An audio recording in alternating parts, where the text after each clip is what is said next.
আসসালামু আলাইকুম dear learners and viewers, ITFR English জোনের পক্ষ থেকে সবাইকে স্বাগতম। আজ আমাদের ষষ্ঠ ক্লাস বা ক্লাস নাম্বার 6। এই 6 নাম্বার ক্লাসে আমরা দেখব এক্সক্লেমেটরি সেন্টেন্স সম্পর্কে। তো চলো আমরা তাহলে এটা দেখি যে এটা কীভাবে স্ট্রাকচারগুলো হিসেবে বাংলা দিয়ে তৈরি করা যায়।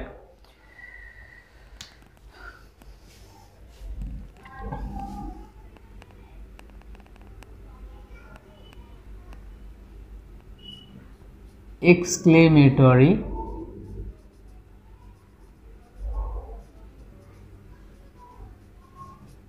sentence.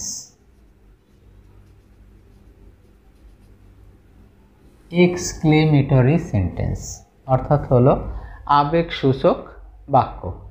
তো আবেগসূচক বাক্য আমাদের এটা সংজ্ঞা হিসেবে আমরা বলতে পারি যে সেন্টেন্সে কোনো আবেগ প্রকাশ পায় সেটি হলো আবেগসূচক বাক্য বা এক্সক্লেমেটরি সেন্টেন্স। তো ইংরেজিতে আমরা এটাকে বলতে পারি the sentence which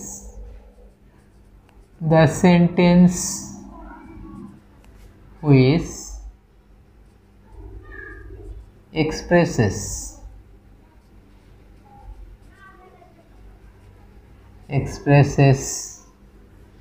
the emotions of mind,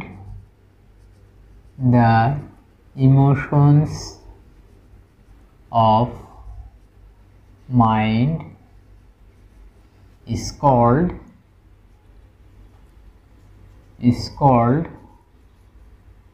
an exclamatory sentence.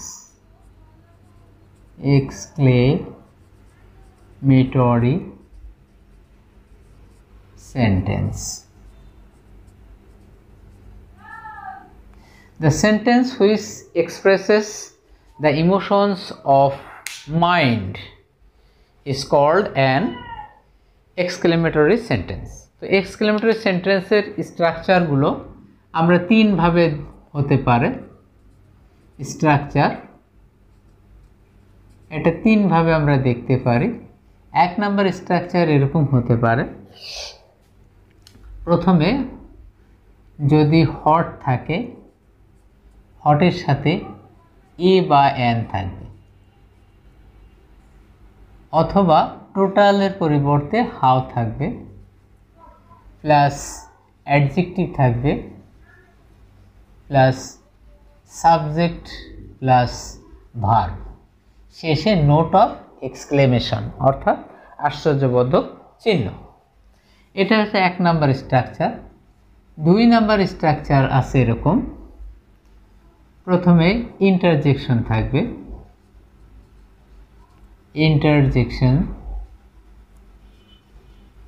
তারপরে থাকবে নোট অফ এক্সক্লেমেশন, তারপরে আমরা দেখব সাবজেক্ট ভার্ব এক্সটেনশন, শেষে কিন্তু ফুল স্টপ। তারপরে আমরা তিন নাম্বার স্ট্রাকচারটা দেখব, ইফ থাকবে অথবা হ্যাড থাকতে পারে, plus subject plus verb plus extension, শেষে কিন্তু আশ্চর্যবোধক চিহ্ন। তো সাধারণত আমরা এই তিনভাবে এক্সক্লেমেটরি সেন্টেন্সকে আমরা গঠন করতে পারি।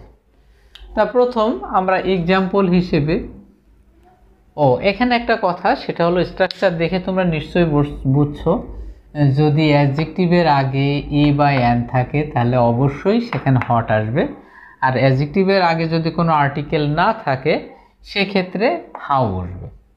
তো আমরা একটা উদাহরণ বা এক্সাম্পলের মাধ্যমে ক্লিয়ারলি দেখতে পারি। এক্সাম্পল আমরা এক নাম্বারের এক্সাম্পল হিসেবে দেখো হট দিয়ে, যেমন হট দিয়ে যদি করি, hot a nice bird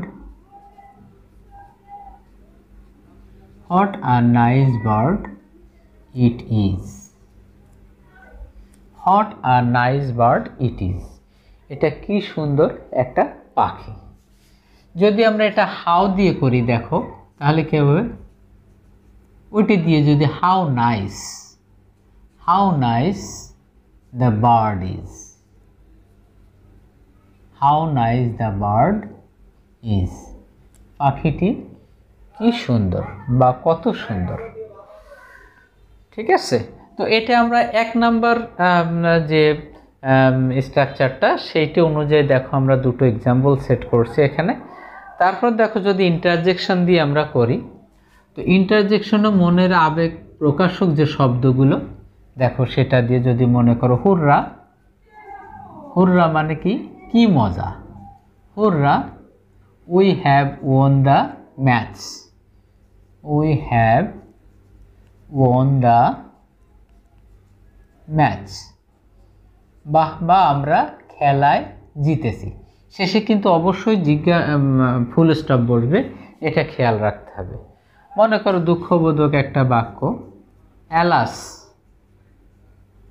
I am undone, হায় আমার কি সর্বনাশ। তাহলে এটা আমরা 2 নাম্বার স্ট্রাকচার অনুযায়ী দেখো এখানে বসাইছি। এরপর আমরা দেখো 3 নাম্বার স্ট্রাকচার অনুযায়ী আমরা করব ইফ অথবা হ্যাড দিয়ে। তো ইফ দিয়ে আমি একটা বাক্য করি, যেমন if I were a king, if I were a king, যদি আমি একটা রাজা হতাম, যদি আমি একজন রাজা হতাম।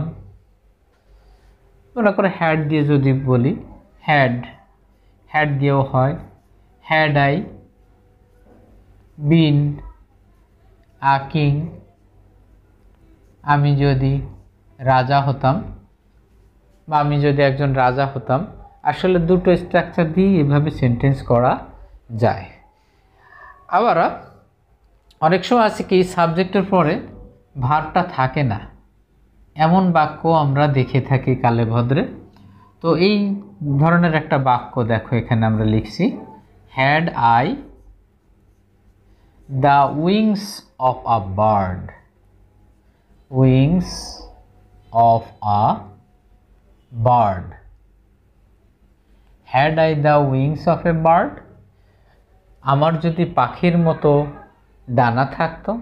তো এখানে দেখো এইখানে এই মূল ভার্বটা কিন্তু নাই, এখানে দেখো হ্যাড আছে প্রথমে, আইটা সাবজেক্ট আছে, ভার্বটা নাই। দেখো এক্সটেনশনের মধ্যে the wings of a bird, এটা এক্সটেনশনের মধ্যে চলে গেছে। সো এখানে ভার্ব ছাড়াও মাঝে মাঝে আমরা বাক্য গঠন করে থাকি। তো এই ধরনের বাক্য, যে বাক্যগুলো সাধারণত কোনো কাজ বোঝায় না, সেই ধরনের এখানে মূল ভার্বটা থাকে না, এই হ্যাডটাই সেখানে অক্সিলারি ভার্বে বলো বা যা অক্সিলারি ভার্ব মূল ভার্বের জায়গায় বসে কাজ করে। তো আমরা এই 3 ধরনের স্ট্রাকচার সাধারণত ম্যাক্সিমাম ব্যবহৃত হয় এক্সক্লেমেটরি সেন্টেন্সের ক্ষেত্রে।